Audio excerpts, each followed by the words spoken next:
It would kill me to lose this dog. You'll be hard-pressed to find 5-year-old Soldier not standing by Gary Gannon's side. This dog is my life, okay? Mama can tell you. But Monday night, he was taking care of business, let out back for a bathroom break when Gary heard it. I was standing there by the door waiting for him, and all of a sudden I hear a gunshot, and I heard a yelp at the same time, and he come flying up from down there. Soldier bolted for the bathroom, where he hid all night. Gary spotting this shiny raw spot. I got him inside the house, and I looked at it, and I saw where he'd been hit right there. Grazed right between the eyes. Sheriff's office investigating, not sure what was fired. But this Vietnam War veteran knows gunfire when he hears it, and it's not uncommon in the Hickman County country. We hear gunfire quite a bit out here. In fact, these two are together because of his service. Paired up 2 years ago through the Working Dogs for Vets program in Lawrenceburg. He's trained for mobility because I'm not stable on my feet. He's also trained for PTSD. He got me back outside. He more or less got me up off of my duff and back into the world, and because he gave me the confidence. A confidence shaken Monday night. Gary hoping neighbors and others in rural Tennessee take the danger of errant gunfire seriously.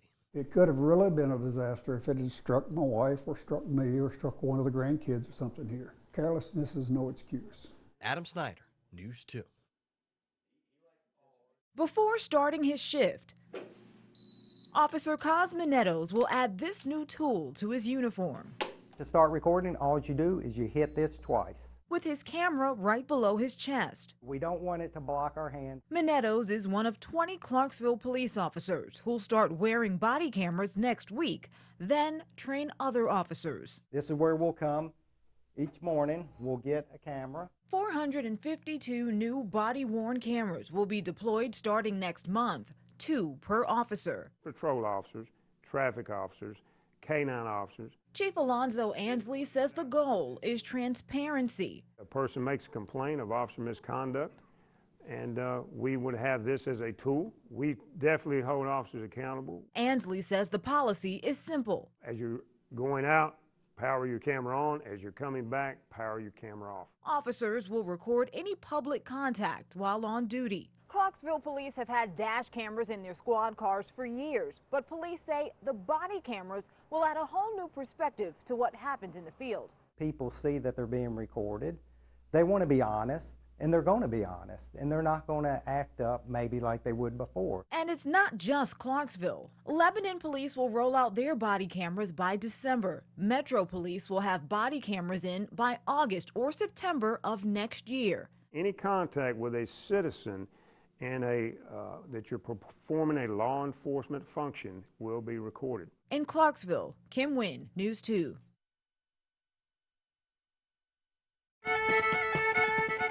Hillary Klug first caught the music bug as a teen in Lynchburg. My mom took me to fiddle lessons growing up, kind of developed a knack for buck dancing. She brought that buck dancing to Broadway one afternoon in 2016, hoping to pay for parking. I mean, and everybody just stopped and watched, like big crowds gathered, people just throwing in money because they loved it. Shows continued unimpeded for months, until last August, when she says Metro Police stepped in, citing a decades-old street performing ordinance, hoping to better clear the walkway. Yeah, definitely obstructing the walkway and creating a safety hazard. As you can see, these people can't get around me. What followed are a slew of citations, 4 to date, $441. The most recent this last weekend. This plug here has been cited numerous times. Well aware she may not be down here. Hillary has had contact with Metro officials. A statement from former Mayor Megan Barry while she was in office, explaining that musicians won't be fined if they aren't obstructing foot traffic or violating the noise ordinance, and that she had worked with Ms. Klug to find a solution. For Hillary, though, it's about freedom of speech and the street performer's dream. Hoping to join the ranks of B.B. King, Ed Sheeran, and Old Crow Medicine Show, buskers that broke through. Johnson City, Tennessee. One of the first ways you can start making money when you move to town is you can get your guitar out on the street. And it's on those streets that Hillary will stay.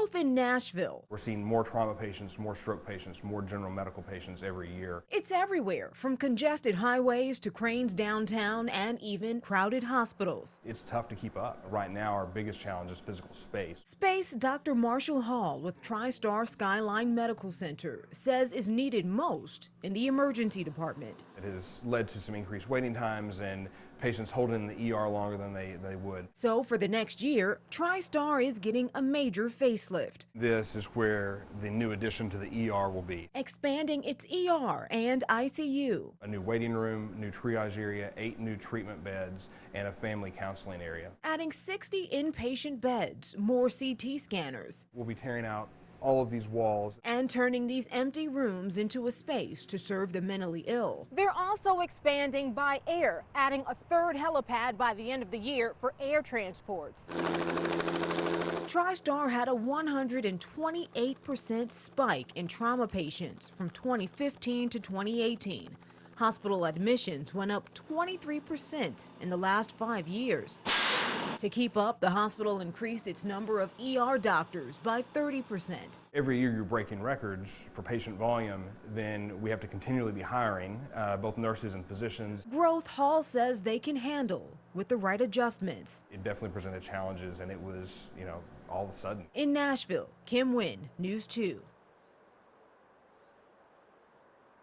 We normally start down on this end and we start with our canned goods. Walking through his warehouse, Chris Whitney keeps emergency food boxes ready at all times. Here's some vegetable broth. His nonprofit, One Generation Away, serves areas devastated by hurricanes and other natural disasters. Right now we have about 100 of these prepared already, so they're ready to go out right away. But for the past few days, boxes have been going fast, helping people get through what he calls a different kind of disaster. I think the reality is setting in for them now that, man, I don't know when I'm going to get paid again. Furloughed workers who haven't been paid because of the government shutdown are reaching out for help. We're starting to see the calls uptick drastically. Not everybody has a savings account. Many workers choosing between paying bills and buying food. I've got utilities, I've got rent, I may have a car payment.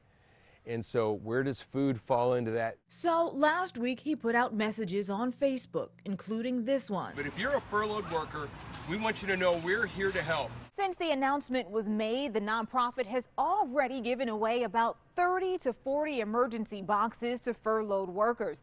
That's about a pallet full. They say if the shutdown doesn't end soon, that number will only go up.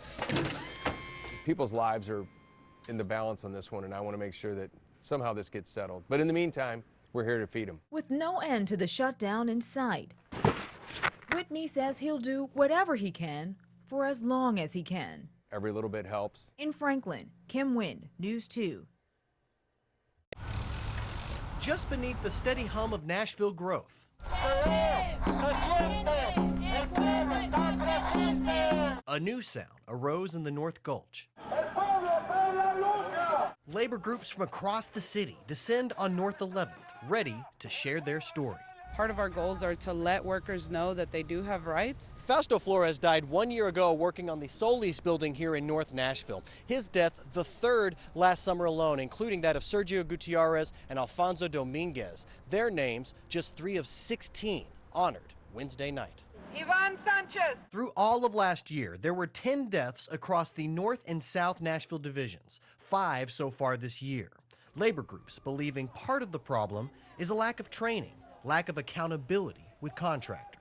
Nobody is being held accountable, and we're hoping that city officials are, begin to listen to the voice of workers. In the case of Flores, Tosha cited the company Naver Framing LLC with 2 serious violations, claiming employees weren't properly trained on falling hazards. John M. Gray. Presente! This group, though, claims Fausto's story is far too common and wants all to know the possible problems with progress. We get to reap the benefits, right, of the restaurants and the coffee shops and all these things, but we don't know what's behind that. And we want the city officials to hear the voices of these workers and begin to work with us on finding some solutions. In Nashville, Adam Snyder, News 2.